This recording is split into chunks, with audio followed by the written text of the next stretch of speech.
When I came here this morning, I was listening also to the discussion, because this is something that I think many social workers need to discuss about. There is a need for us to really re-examine social work as a profession, and at the same time its culture. Um, and also, I think this is also a high time, just like what Finn have mentioned, that although there have been efforts, individual efforts from the universities, to decolonize, to develop indigenous social work, but there has not been, a unified stand on this. We haven't. I mean, in the part of PASWE, our professional organization, I myself, is still waiting for the actual statement or the pronouncement as to how do we go on about decolonizing social work. Okay, so we have to really understand the whiteness of our profession, because the professional culture of social work has been created by bourgeois white privileged persons, and because of that, it really creates the power differentials between social workers and the service users. And at the same time, this kind of paradigm, even our values, ethics, and the regulations are still connected to the colonizing practices that is universally covered in the code, universally applied code of ethics and standards. But it never account the contextual and the cultural and the political realities, especially for the indigenous people. So because of that, it leads to the practices of framing the structural issues as to those of the individual adjustment.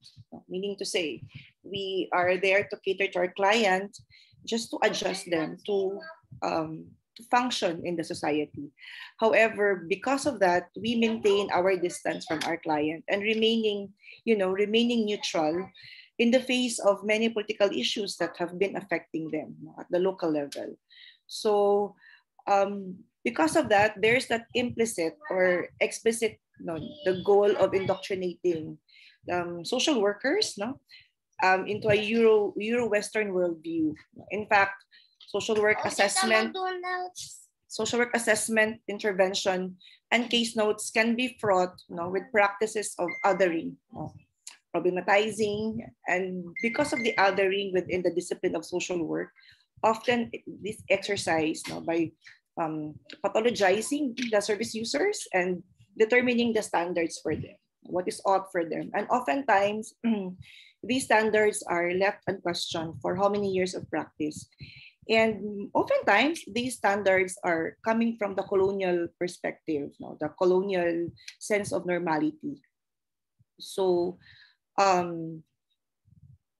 with that othering also, it takes form the framework that the outcomes of structural inequalities and the personal deficiencies are often highlighted instead of looking at the structures.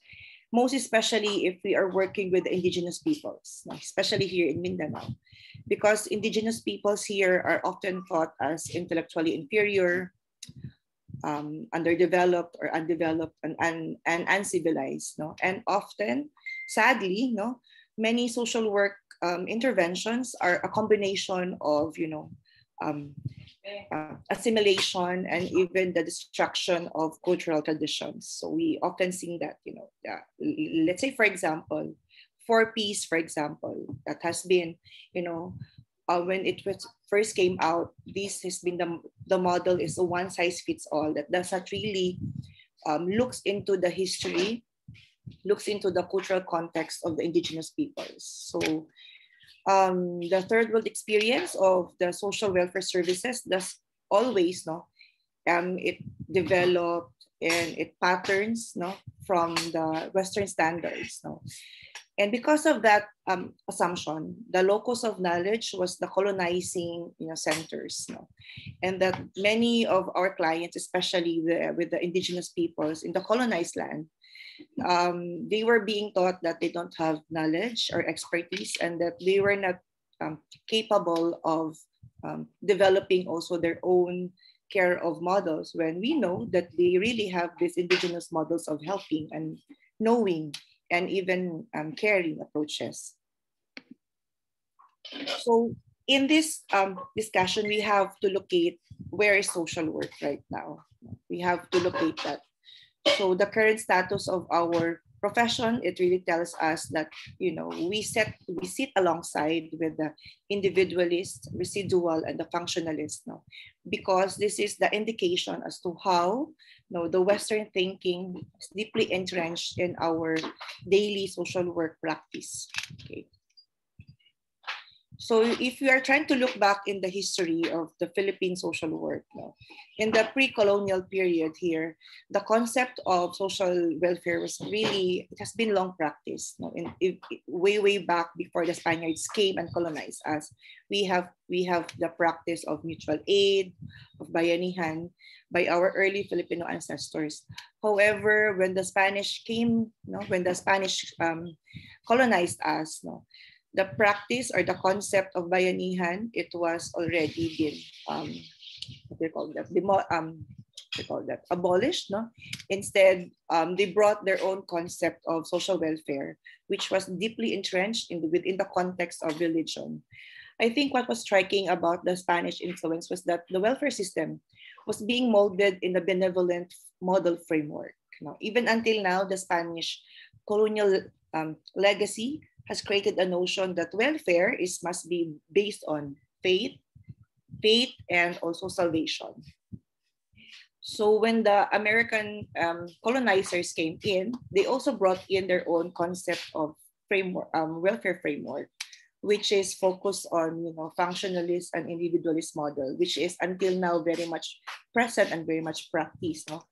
Because I think according to Milan Yu in his article, this really further their conquest agenda in the Philippines. So we moved away from the pre-colonial period of mutual aid and cooperation, and that kind of framework, no, the American framework really exploited the feudal arrangement, no, to their advantage, that promoted underdevelopment, backwardness, and miseducation of our people. So, but when the Japanese came during the World War II, as a different set of welfare was introduced. It was really mainly focused on the amelioration program. No?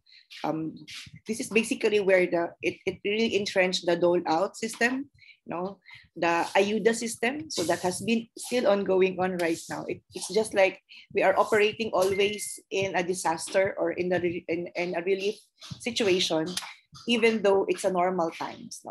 Even during the normal times. Okay, so when the neoliberal ideas, no, began as an underpinning of our economic policy, no, particularly within the third world countries, no, Philippine social work sadly became the main purveyor of these so-called development programs, no, which are framed under the neoliberal agenda. So these programs framed to reduce the incidence of poverty and improve human conditions through, you know, foreign loans, aid, no, which also has conditions, no. So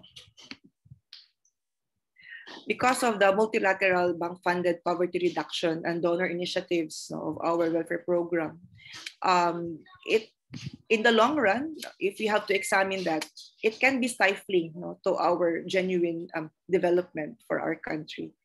Because these multilateral bank-funded donor initiatives really, it doesn't offer strategic poverty solutions, and are often seen as palliative and less likely to address the problem of inequality.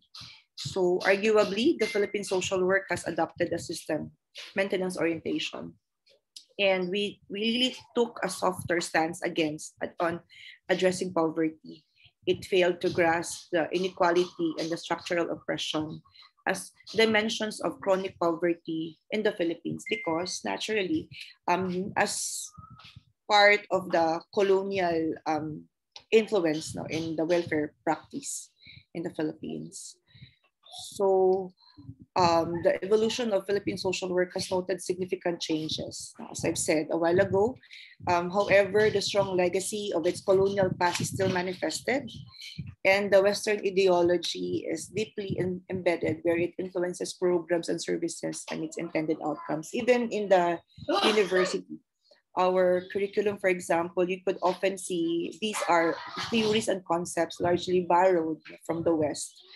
Although we have Philippine psychology, but that's just only part of that. But in terms of really highlighting, indigenous knowledge, local knowledge, for example, as to how intervention should take place, that's something that needs to be done. So the decolonizing of social work is also about, transformation. A necessary precursor for transformation is for social work to examine, the manifestation of the continuing racism, even colonialism, because there's also that racism, subtle racism, especially here in Mindanao. How as local settlers, how we tend to marginalize indigenous peoples who are really the traditional owners of this land. So because of that, we need to combat this and redress the past, and if you want to build the future of social work, we have to eliminate colonialism, which also requires us social workers to overturn, to really examine and sit down and reflect the dominant ways of how do we really see the world, for that to avoid perpetuating the colonial values. And at the same time, it also requires us social workers to impose our own set of values, especially us, me particularly. I am coming from a settler. I am a settler here in Mindanao. I am not an indigenous here in Mindanao. So there's a tendency that I tend also to impose my own values on others, and not and tend to promote sometimes, because like years ago that I haven't realized about this. We tend to impose this kind of value system. So there's that really an easy as prospective social workers, that when we enter social work, for example, we do not enter it in a blank slate. We came in with our set of own cultures, values, and even belief system. So, and with that, the fact that our profession is highly embedded with the colonial thinking, I think this has to be challenged, because many practitioners, for example, would often deny that we operate in a colonial structure, and we really implicitly believe that we are operating in a post-colonial era, but in reality, it's not.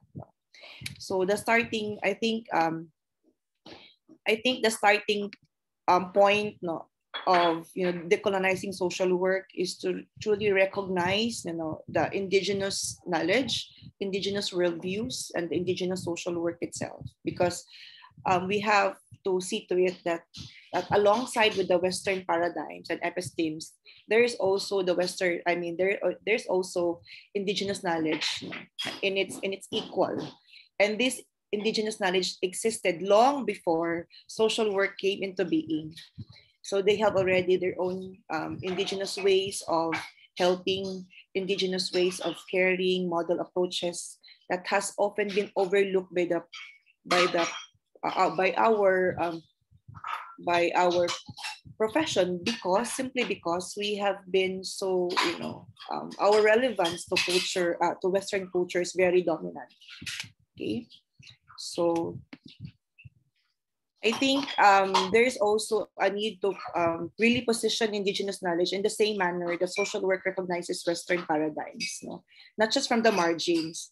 It also requires development of teaching, learning strategies that derive from the elements of indigenous framework, local knowledge, within the knowledge, contributed by the indigenous leaders, indigenous communities, in its development. By doing so, it also enrich social work curriculum, not only with the indigenous culture, history, and knowledge, but also with indigenous values, principles, attitudes, that also requires that every social worker need to undertake, a meaningful and respectful engagement, especially if you're working with these communities. So there's a need for us to respond to diversity, creatively and imaginatively. That is really the new terrain and a new challenge for us social workers, because that is the line of attack, for social worker, that we have to overcome the crisis of relevance and remain viable and of service, across diverse cultures that we are serving with.